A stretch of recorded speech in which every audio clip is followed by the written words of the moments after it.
தமிழக முதல்வர் ஸ்டாலின் குறித்து எதிர்க்கட்சி தலைவர் அதிமுக பொதுச் செயலாளருமான எடப்பாடி பழனிசாமியின் பேச்சால் பெங்களூரு புகழேந்தி எப்படி பாதிக்கப்படுகிறார் என கேள்வி எழுப்பிய உயர் நீதிமன்றம் எடப்பாடி பழனிசாமியின் பிரச்சாரத்திற்கு தடை வழக்கின் மீதான தீர்ப்பை தள்ளிவைத்துள்ளனர்.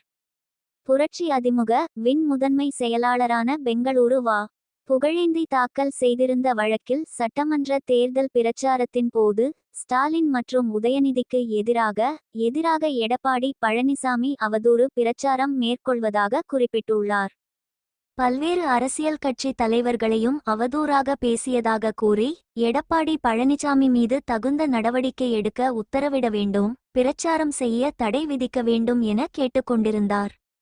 இந்த வழக்கு சென்னை உயர்நீதிமன்ற தலைமை நீதிபதி எஸ்.ஏ. தர்மதிகாரி மற்றும் நீதிபதி ஜி. அருள்முருகன் அமர்வில் இன்று விசாரணைக்கு வந்தது. அப்போது எதிர்க்கட்சி தலைவர் எடப்பாடி பழனிசாமியின் பேச்சால் மனுதாரர் எப்படி பாதிக்கப்படுகிறார், இந்த வழக்கை தொடர அவருக்கு முகாந்திரம் இல்லை என கூறி வழக்கின் மீதான தீர்ப்பை தள்ளிவைத்துள்ளனர்.